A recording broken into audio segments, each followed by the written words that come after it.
बिस्मिल्लाहिर्रहमानिर्रहीम। माज़ नाज़रीन, अस्सलामु अलैकुम वरहमतुल्लाहि वबरकातुहू। मुख्तलिफ़ अहादीस में नबी मेहरबान सल्लल्लाहु अलैहि वसल्लम ने जुमे के दिन सूरह कहफ पढ़ने की ताकीद फरमाई है। हदीस का एक मफ़हूम है कि जो फ़र्द भी जुमे के दिन सूरह कहफ पढ़ेगा कि वो दज्जाल के फितने से महफूज रहेगा। अब आज की गुफ्तगू में हम ये गुफ्तगू करेंगे कि सूरह कहफ का और दज्जाल के फितने का आपस में क्या ताल्लुक है।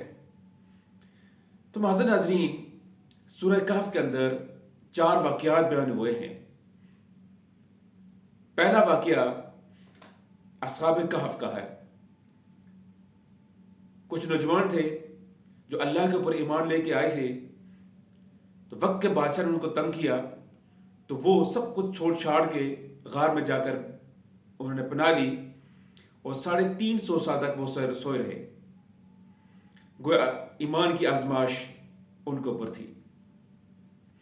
दूसरा वाक़या एक शख्स का है कि जो 2 बाहों का मालिक था। अल्लाह ने उनको बहुत सी दौलत नवाज रखी थी, लेकिन उसने नाशुक्री की तो अल्लाह ताला ने उनसे सारी नेमतें छीन ली। गोया ये दौलत की आजमाइश थी।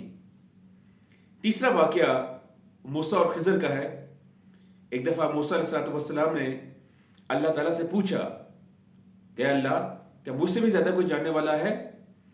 तो अल्लाह ताला ने उनको रहनुमाई फरमाई कि आप फ़लाँ जगह पे चले जाएं, तो वहाँ पर एक फ़र्द से मुलाकात होगी।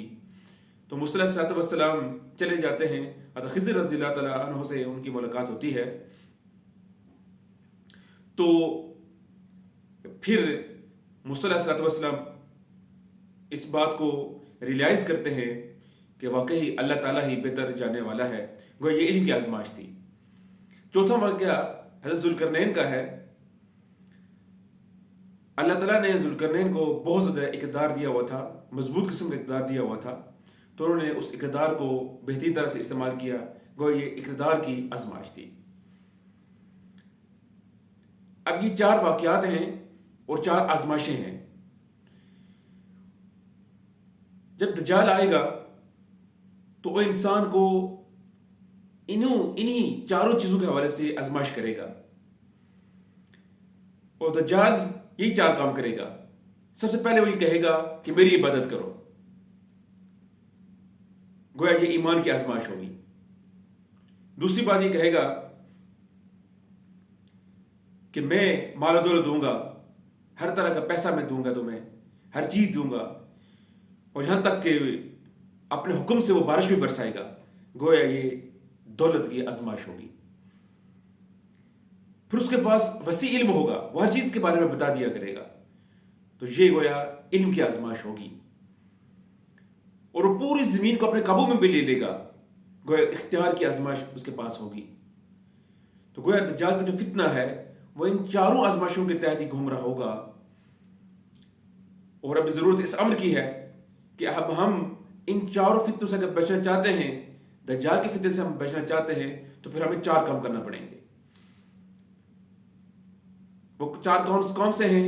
वो वही हैं जो इन वाक़यात में बताए गए हैं, जो सूरह कहफ में बताए गए हैं। मसलन पहले अस्हाब कहफ का वाक़या है, तो उसमें अच्छे लोगों की जो एक संगत होती है, जो कंपनी होती है, वो बहुत ज़रूरी होती है।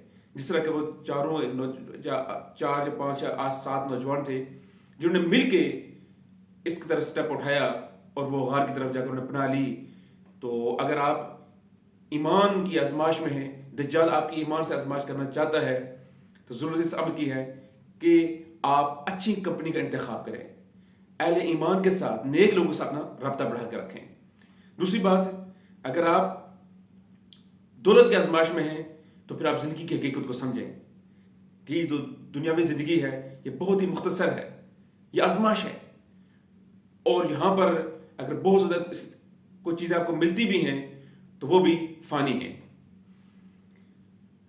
और अगर आप इल्म की आजमाइश में हैं तो आजिज़ी इख्तियार कीजिए, अल्लाह के हुजूर सजदा रेज़ रहें, हम्बल रहें, क्योंकि ये इल्म किसी वक्त भी छीना जा सकता है। अगर आप इख्तियार आपकी आजमाइश में हैं तो याद रखिएगा कि इस इख्तियार को बेहतर अंदाज के साथ, इखलास के साथ للہیت کے ساتھ، اخلاص نیت کے ساتھ اس کو ادا کرنا چاہیے، ورنہ یہ اختیار کسی وقت بھی لیا جا سکتا ہے۔ تو معزز ناظرین، اللہ تعالیٰ سے دعا ہے کہ ہم سب کو دجال کے فتنہ سے محفوظ فرمائے اور اپنے حفظ و امان میں رکھے۔ السلام علیکم ورحمۃ اللہ وبرکاتہ۔